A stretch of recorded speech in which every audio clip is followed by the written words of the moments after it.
Hello, everybody. I'm Vanessa Yakobson, CEO of Blow Dry Bar and host of the Built to Shine podcast.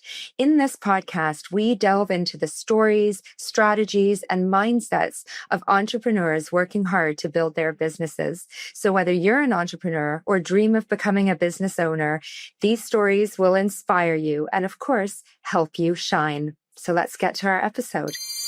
Hello, everybody, and welcome to the Built to Shine podcast, where we explore the entrepreneurial journey through the perspective of franchisees of Blow Dry Bar. Today's guest is not a Blow franchisee, but a franchisee of a company called Mink, which is a lash and brow styling studio based in Toronto, Canada, that Blow acquired a few years ago and transformed into a franchise system. Noah Yakobson is our franchisee at Mink, and full disclosure, Noah is also my son. Noah, welcome to our show. Thanks. I'm excited.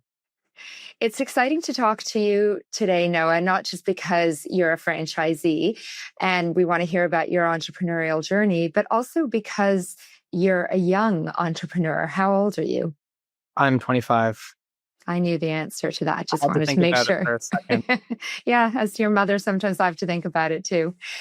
Noah, I've shared the story sometimes with people that for me growing up, I had a corporate model presented to me, meaning my father climbed the proverbial corporate ladder, and that was his path to professional success. I didn't know about entrepreneurship until I met your father, my husband, and through his family's experience of business ownership, I became exposed to the world of entrepreneurship and all the challenges and benefits that come with that.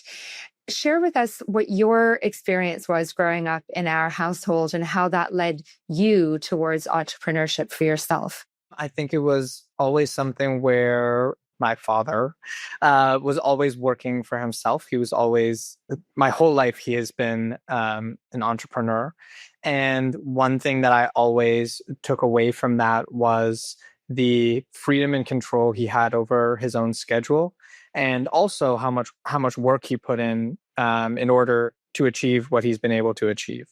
So I think it was getting to have a window into seeing what it looks like from a very early age, what it looks like to work from yourself, all of the extra pressures and extra hard work that comes with that, but also all of the benefits. I had a really present father growing up and still do, despite his busyness and his entrepreneurship. And I do think being an entrepreneur and therefore having that control over your own schedule and being able to get out of it what you put into it, I think is a big reason for that. And something that I got to see firsthand always growing up. So it's always kind of been there in the back of my mind as like, that seems like a really great way to live. Yeah, I can relate to that because that was certainly the example that became the model that I chose to pursue later in my career when I transitioned from a more corporate work life to become a business owner myself. So you talk about schedule flexibility. What else about entrepreneurship appeals to you? There's no ceiling to it. I think one thing I did a very sort of traditional university business program here in Canada, and I initially started working out in the corporate world. And one of the things that became pretty clear to me early on is a lot of your progression is almost prescribed. You start in this role and then you move to that role and it has that pay and then you go to that pay. And you used the term earlier, the corporate ladder. I think I got, my first sort of little taste of that. What appealed to me about entrepreneurship, beyond the scheduling freedom as maybe a small benefit, was really the lack of a ceiling on it, right? There was no prescribed next step. The next step was going to be whatever I can achieve and I can get out of it, however hard I work and however much I put into it is what I have the potential ability to get out of it. And there's no one who, could be putting a ceiling on me or who could be above me in a sense, so to speak. It really does come down to what I'm able to accomplish. And there's no ceiling on it. So that was a big part of it. The other big part of it was I've always been a hard worker. And I'm fortunate to have a lot of friends who are really hard workers as well, both who work for themselves and who work in, more of a corporate or traditional space. I like the idea of working really hard for myself, of working really hard and putting in those hours and having myself be the one who benefits from it directly as opposed to my employer. And again, maybe it's because that's what I was exposed to when I was younger, but especially once I made that transition from school into work, when I really got to see it more firsthand. And then also getting to choose what work to delegate and what work to keep.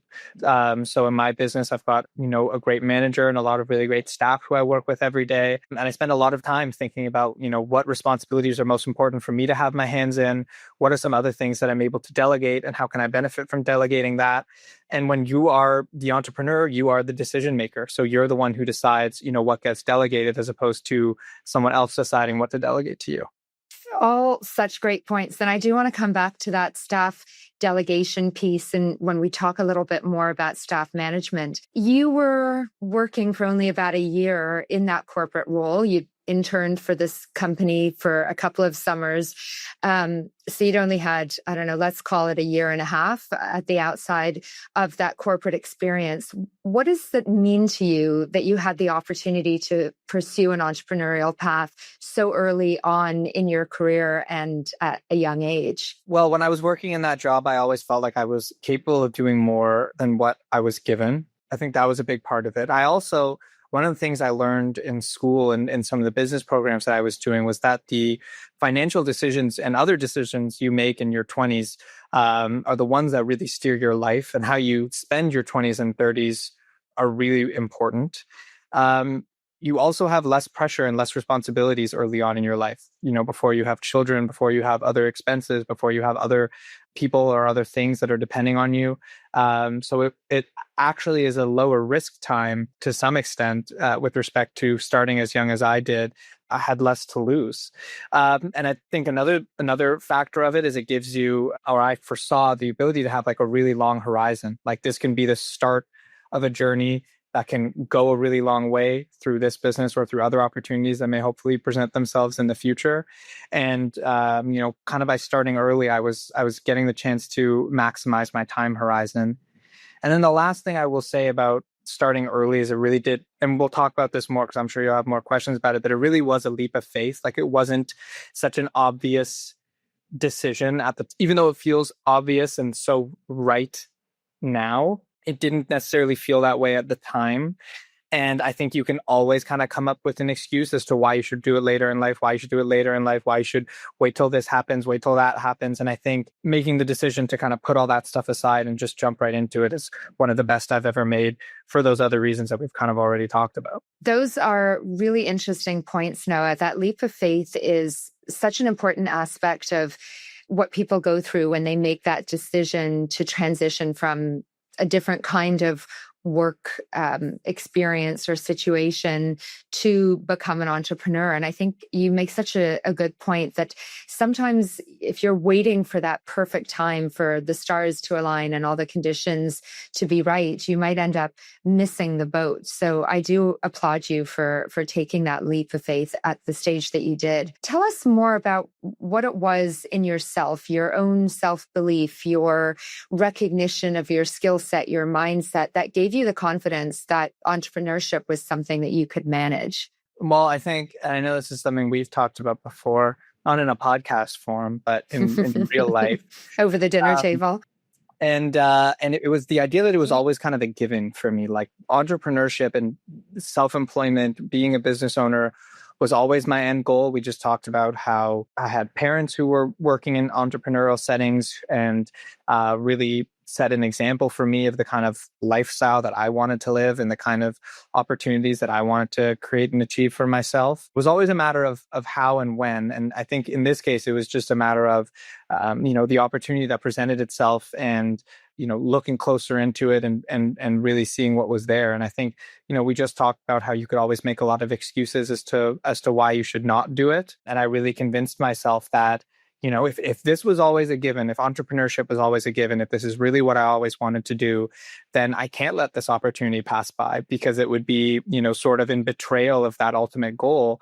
And if I pass up on this, who knows how long it might be until that next opportunity that makes a lot of sense presents itself. So it was really about getting over some of that stuff. And then that was when I really made the choice to go right into it. We'll talk more about the opportunity that was presented to you and how that led you into this path. But I just want to take a step back. So you mentioned that you have friends who are working in corporate environments and you've got friends who have their own businesses. And I know some of those individuals too. When you look at those entrepreneurs in your peer group, what is it about them, about their characteristics or values or beliefs that you think drove them to become entrepreneurs? I guess I'm getting at, how does somebody know if they're cut out to be an entrepreneur? What does that look like? Yeah. To me, you almost feel like you don't fit into anything else. You're someone who can't be shoehorned into a role. You've been working that corporate job and you've been doing a little bit of strategy, but you also really want to do a little bit of finance, and you also really want to do a little bit of marketing. And maybe you're feeling a little bit frustrated by the idea of needing to, be forced to fit into one role and not really getting the opportunity to wear a lot of different hats. Maybe you're someone who is willing to take risks, and you feel like in your current job or your current whatever you're doing in life, you're not getting that opportunity to take risks and try things and see what works and see what doesn't work. And, that might really make you feel unfulfilled. So I think that is definitely a big characteristic as well. Like if you struggle to get that fulfillment for that reason. And you also have to be someone who is willing to, live with the judgment of others a little bit. Like people might say to you, oh, you're going to go run a lash extension business. Like, what do you know about lash extensions? And, you can easily be the type of person who takes that to heart and maybe takes it personally and maybe takes it and it discourages you from pursuing it a little bit. And I think to do this, you have to be the kind of person who can like laugh some of that stuff off and kind of not let that get into your head. And you definitely also need to be someone as an extension of that. You need to be someone with a really high level of self-belief for sure. Yeah, that self-belief comes up a lot when we talk to entrepreneurs or talk about entrepreneurship. And it's not about, I know everything or I have all the skills that it takes. It's about knowing that you can figure it out. Would you agree, or do you have a different perspective on what that self-belief means? Absolutely. Self-belief is, I believe I will figure this out. It is not, I believe I know how to do it right now. It's not, I believe that I know everything. It's, I believe that I will take this problem or this situation, I will digest it, I will strategize on it, I will come up with a plan, I will execute on it. I believe that I can figure it out. I believe that I can do that. I believe that if I get this wrong, I can figure out what I did wrong and try it a different way. It's that sort of belief, and really like a tenacity to not quit or give up if things aren't going necessarily the way you expected or hoped that they would or planned for them to go. It is very much not a belief of like, I know everything. I think if you go in with that mentality, you'll be taught pretty quickly that you don't. And that's probably, if people expect that they need to have that belief of, I know how to do this all, and don't feel that, then maybe that's actually a barrier for people who are considering entrepreneurship. Maybe there's a fear attached to, well, how am I going to do this? I don't know all the things that I need to know. Yeah. No, you have to have the belief in your ability to learn those things. It's a learning process. I learn every single day. I learn a little bit more. I learn something new about any asset of running a business, right? It's about having an openness and a willingness to learn. You can't expect to know everything. I think if you do, then you're going to end up in that sort of decision-making paralysis that we were just talking about, where you're like, well, I guess I can't do this because I don't know this yet, or I guess I better push this off until I can learn more about that. Or, it's just another reason to come up with excuses to not do something. Yeah, so interesting. Okay, so you talked about an opportunity was presented to you. So for our audience's sake, when Blow acquired this company, Mink, we had 4 corporate stores. We wanted to turn it into a franchise system, which is the origin story for Blow Dry Bar as well. Yeah. And Noah became our first franchisee. You had the opportunity to take on one location. And I like to tease you and say, Noah, you grew up dreaming of being in the lash and brow styling business. And obviously that was not the case. I don't think you even knew what a lash extension was probably before you came to this opportunity. So tell us what that journey was like of coming around to decide that this was the right opportunity for you. I went to school for business, right? And I went from that to working in a corporate job for a local sports broadcasting company here in Canada. And I was doing business strategy for sports. Like, it was exactly what I went to school for. I love sports. It was kind of the perfect, amalgamation of what I had learned, what my skill set was, and my personal hobbies and interests. Like a no-brainer type first job for me. But pretty quickly, I started to feel underutilized and a bit unfulfilled. And that was okay early on because I was new, I was young, I was right out of school. I was really caught up in this feeling of that I was capable of doing more than the work I was being given. And, when you and your team acquired Mink and had the opportunity to turn it to a franchise system, and I was presented with the opportunity to become the first franchisee, it was scary at first. Like how you just mentioned, it was a category I was not familiar with, right? It's a female dominated category or female oriented category, which was a little bit daunting, especially coming from something like sports, which felt a lot closer to home with my, personal interests and hobbies. But what I really decided to do when it clicked for me was when I made the decision to look at it from a quantitative business perspective, take the skills that I had just recently learned in school and understand the numbers and the financial performance of the business, and kind of take the service and the stuff that I didn't necessarily fully understand out of it and really lock in on the business fundamentals. And at that point, I started to really realize why it made financial sense.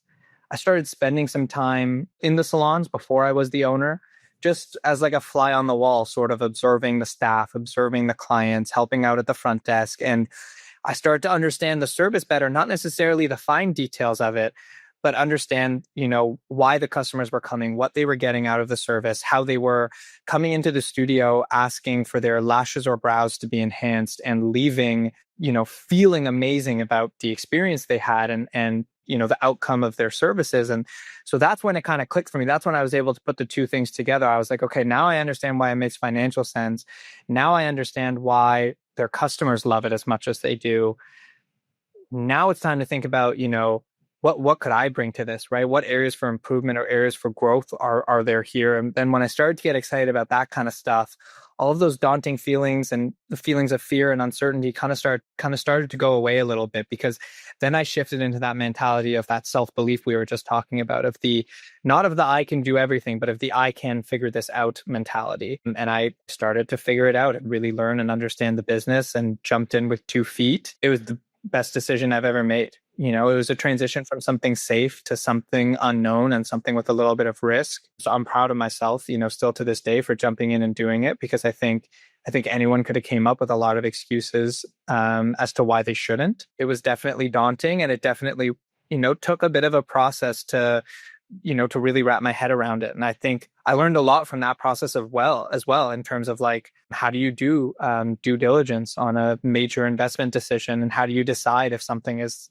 worth your time, effort, and money or not? And so, I would encourage people to jump into this process, even just to learn some of those skills as well, right? Of learning how to identify something, and maybe it's not for you, but at least you got to go through the process of learning how to look at an investment and how to sort of get yourself into the headspace of, is this worth my time and money?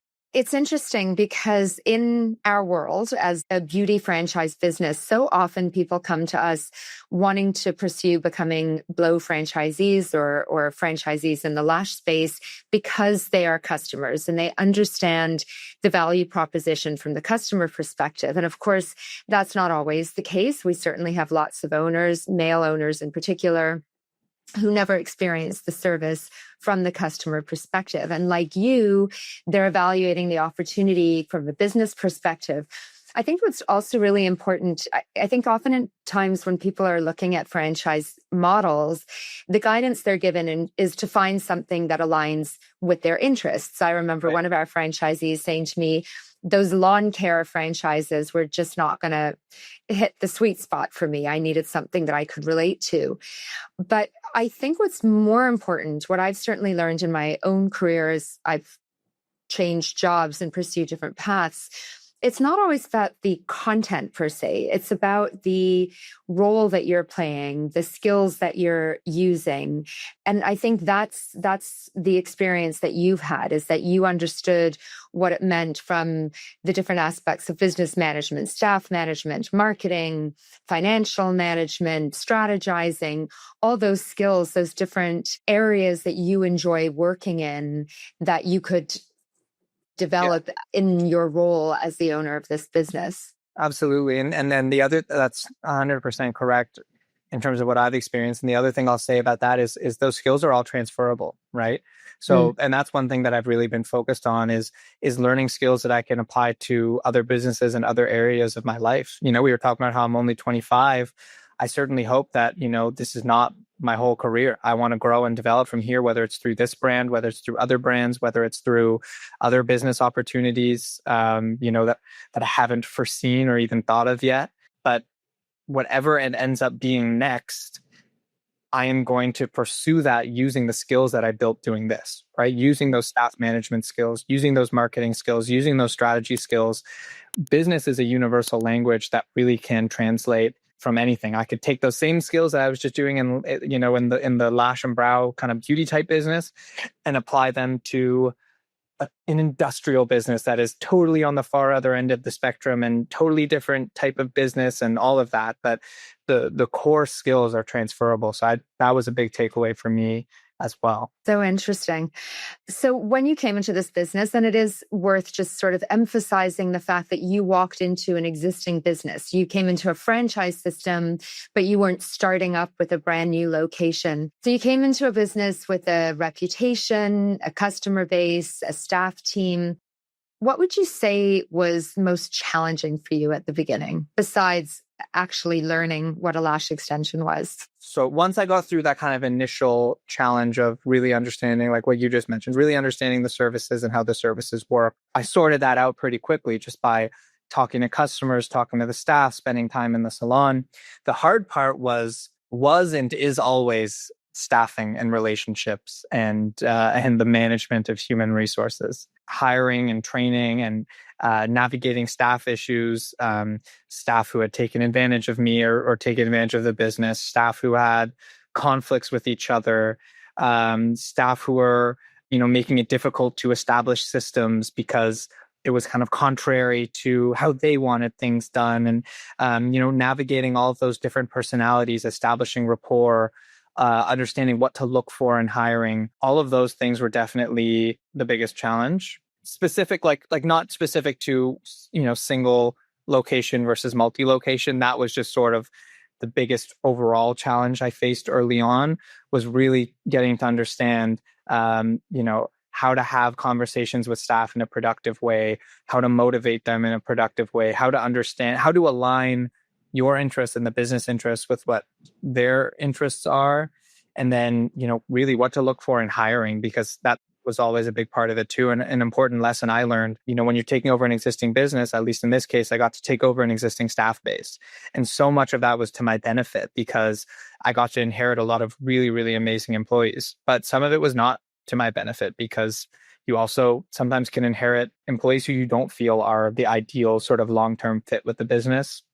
And I think another thing I learned was how to identify when people are not going to be a long-term fit, and kind of early on, I would do anything and everything I could under the sun to, keep a stylist happy or keep an employee happy and keep them from quitting or whatever. But I quickly realized it's about having the right people in.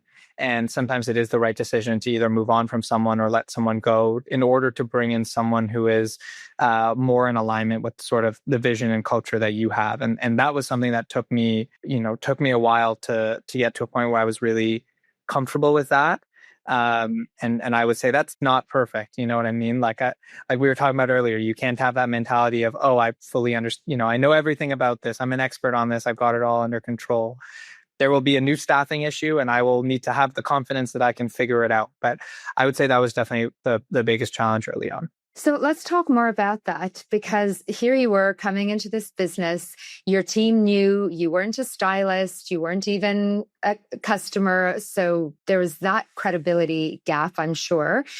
Your age, some of your team members were your age, younger, some were older, and they'd never worked for somebody other than the original owner before. So how did you go about building that rapport, that trust, that credibility in those early days? Yeah. It was just trying to be as humble as possible, and really positioning myself to my staff as the previous owner wanted to sell the business and wanted to move on, and maybe wasn't giving you guys the sort of attention, care, and focus that is deserved. Because I know when you're trying to sell a business and you're ready to move on, you're under a different type of mentality. And I was positioning myself to them as, I want to come in and learn from you guys and get feedback from you guys and figure out what I can do to make your lives better. And then I had to do more than just talk the talk, right? I had to actually go out and take their feedback and prove to them that I was willing to listen and willing to hear what they had to say and implement changes to their benefit, ones that I felt, would benefit the business as well, of course. And I think that would be the advice I would give to anyone in a similar situation: is you have to be humble about it. I came in and told my staff that I was there to learn from them. And I was honest with them. I don't know anything about these services. Please teach me what you guys do, right? And also honest with them about the financial realities of this decision I was making, right? Explaining to them, this is an investment for me. I'm trying to find a way to improve the performance of the business in a way that also improves your work environment and improves the money that you're making too. And I think just having that level of honesty, having that level of humility, and really going in with that approach of, I'm here to learn from you, I'm here to support you, was how I sort of bridged that gap and kind of started to build those relationships with my staff early on, and relationships that I still have and that are still really beneficial to me. And I still every day try to go under those same core principles of, my staff can call me anytime. Anytime they see me in the store, they can come up to me with a question or with feedback, or with an ask from a client. And I always try and be open and approachable about that. I think that was the only way that I was able to kind of navigate some of those challenges, was by taking that approach with it. I love that. It's interesting you talk about that journey of starting out feeling like you've got to retain the staff, and there's that fear that if you let someone go, it's going to impact your service levels until you can replace them. And so often in our history as a franchisor, we've had those conversations with franchisees, and eventually everybody gets to the point that you're describing, where you realize that you are far better off having the right people on your team, the ones who share the values, who share the commitment to the vision that you're establishing, and who have the right attitude, et cetera, et cetera. So that's such a common journey, I think, with staff. You talked earlier about having the opportunity to delegate. How do you decide what to delegate, what to retain for yourself?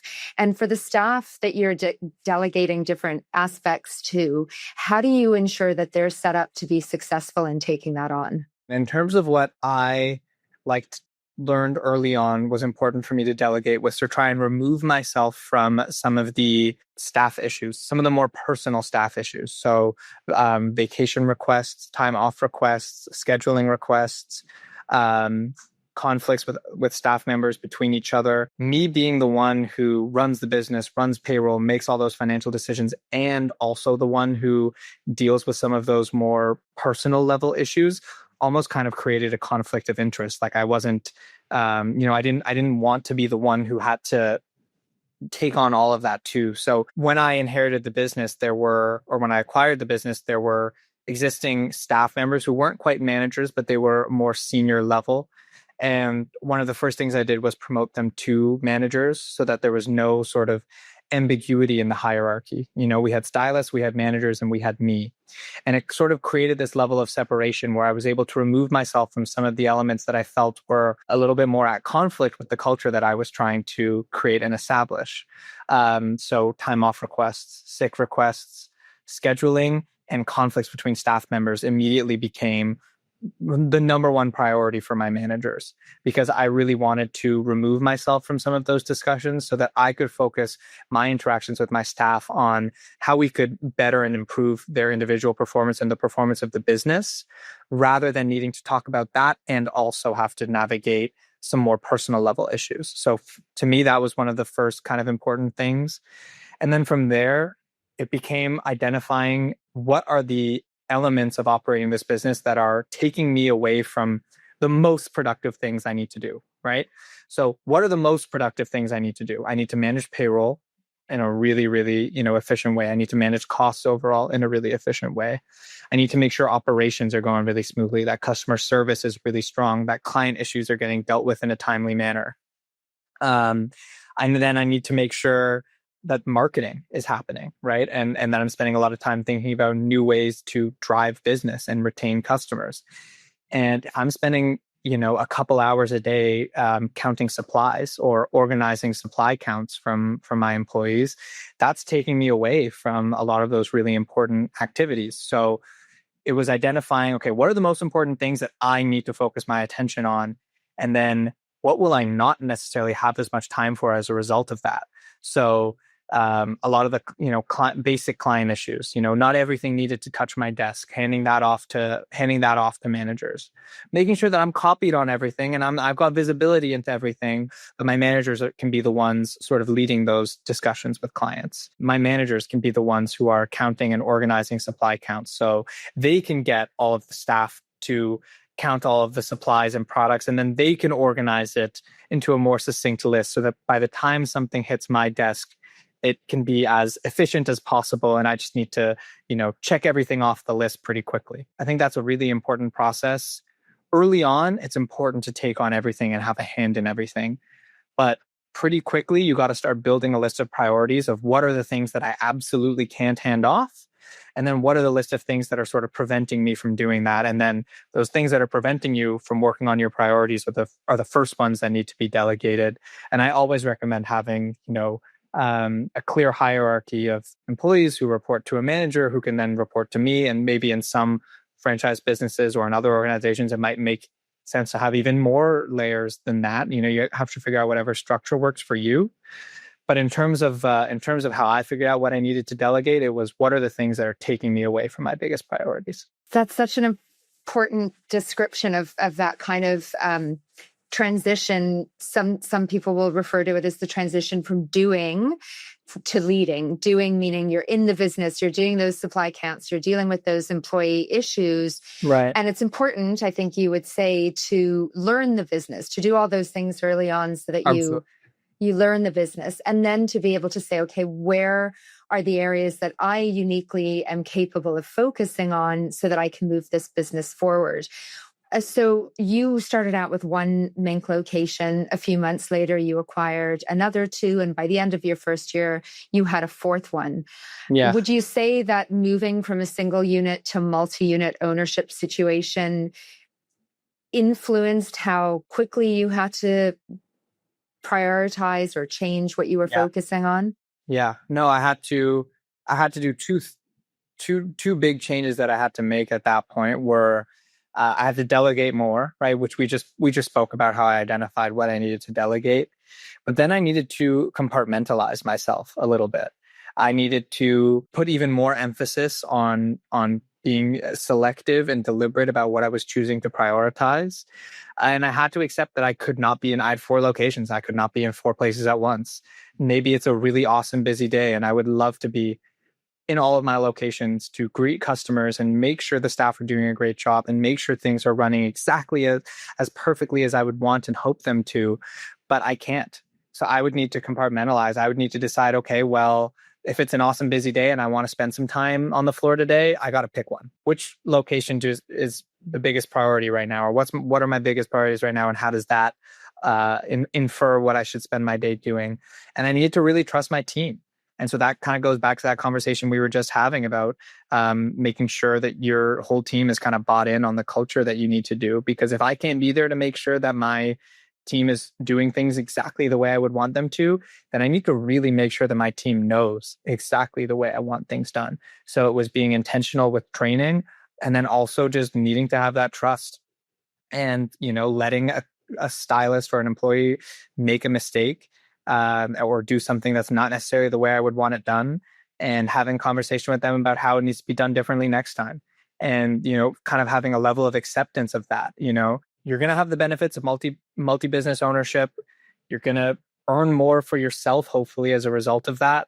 And, as a result of that, there are going to be a few of those things that fall through the cracks that you wish didn't, but you need to have just a certain level of trust in others and that kind of ability to prioritize and compartmentalize and delegate. And you have to really be strategic about it. And I was lucky because, and I'm sure we'll talk about the benefits of acquiring an existing operating business, but I was really lucky because I acquired a lot of really great staff. So it was not too difficult to communicate to them, the level of performance that I needed to see, whether I was there or not.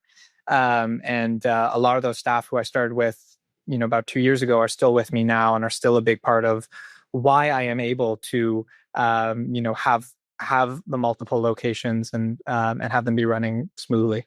Yeah, and I think that the strength of the staff team, which was one of the things that attracted us to the business when we decided to acquire it corporately, was because the original owners had very, as you say, intentionally and deliberately built a culture and built systems that you then took as your starting point and evolved and built upon. Yeah. Can you talk a little bit more? You referenced training, you referenced what I would call empowering your staff to make decisions, to make mistakes. Can you talk a little bit more about that training and empowering and how the steps you take, specific steps you take? What does that training and ongoing team coaching look like for you? It's a lot of role play. I would say role playing is like one of the most important sort of things you can do with your employees, especially in these type of businesses that we're talking about here, which are heavily customer facing businesses. So you put yourself in the customer's shoes is always my starting point, and see how the employee responds, see how the employee speaks to you, and give feedback based off that. And I've taught my managers to do that as well, right? Just by doing role play with them and then saying, okay, now you go do that with an individual stylist. And then we have morning meetings every morning, which is a really important part of our day. If we can't do a meeting, we will still have some sort of group chat or some sort of message or some sort of opportunity where we really make our priorities clear for the day. We talk about sales, but we also talk about customer service. We also talk about the level of operational efficiency and operational excellence that we need. And we talk about that stuff all the time. So, the training is sort of the initial portion of it, but making sure that you're having, at whatever cadence works for you, I think making sure that you're having those regular meetings and regular check-ins to sort of reiterate some of those things are hugely beneficial, not just for ensuring that operations are happening at the level that you would want them to, but also keeping sales at the forefront as well, and motivating team members to find ways to add more to the day than just the services that we have booked. Yeah. And I've seen you use those meetings so successfully. You do them virtually. So you are gathering over FaceTime, I guess, so that even team members who aren't together in one location. I know you do a great job of goal setting with your team, reminding them each day of the goals, what the opportunities are to focus on, whether it's retail or membership sales. I know you also do a good job giving team members a platform to say, so-and-so did a really great job at this yesterday. So-and-so, tell us how you did that. Totally. I always try to do that. I want to hear from them, right? Like I hate when we have one of those morning calls and it's just my voice. It means like something's not going right. Something's not going according to plan right now if I'm the one talking. It should be the team sharing about the experiences that they've had with clients, what they've been able to accomplish, the customer service wins and moments, and getting to celebrate those as a team across the locations, I think is also really important because it reinforces it. When you provide that sort of positive recognition, it reinforces those habits as good things that need to be done all the time. So you referenced having acquired a business. Can you tell us a little bit about the advantages you see in that? Not everyone has that opportunity, but what would the advantages of that for you? The advantages of that for me, well, we just spent a lot of time talking about the existing employees and existing systems that I had the opportunity to acquire. So that's a huge starting point. having a customer base is a huge starting point. One of the things I've really gained appreciation for is marketing is really hard in these types of businesses, and you need to be open-minded with it, and you need to be experimental with it and see what works. And it is really hard and really expensive to acquire new customers. So getting to acquire a business that has a built-in customer base and a lot of that legwork already done for you, it was appealing to me at the time. Now that I have a better understanding of it, it is overwhelmingly appealing to me and a really huge part of it. And I also think there is almost always untapped potential in a business when it's being sold. Because especially if it's a good business and you believe in the business fundamentals, or it's a situation like this where it's the opportunity to join a franchise system where you get all kinds of other benefits and support out of that, it takes a lot of the risk out of it and allows you to focus on, how can I improve this business versus, how do I kind of build this thing from the ground up. There's also the initial investment component as well, right? Starting a new business or acquiring a business is going to be a significant initial investment, no matter which way you go. And I think it takes a little bit of the risk out of it to have real performance from the business that you can see, that you can chart over time. They're not projections. It's how the business has actually performed. And so you can get some really good insight and really reasonable expectations for how the business is going to perform, as opposed to, the sort of risk and uncertainty that comes with starting a new one from the ground up. So yeah, less uncertainty, was the last thing I'd say. That makes good sense. Sometimes in a franchise system, you have the opportunity to acquire a strong performing business. You often pay a reasonable price for that. The owner exiting deserves to fetch a good price for the business they built. Sometimes you have the opportunity to acquire an underperforming business. And to your point, if you believe in the model, if you believe in the fundamentals, you've got the support of the franchise system and infrastructure, there's the opportunity to make those investments and turn a business around. I'm glad you talked about marketing, because it's so true that whether you're talking about an existing business or a new business, making those investments in marketing, like you said, being willing to experiment, being willing to make those investments is absolutely critical. Yeah.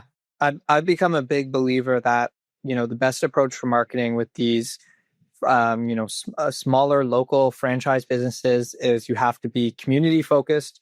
You have to be partnership focused. You have to be marketing continuously. It can't be something that you do really, really hard for a month and then kind of drop off on it.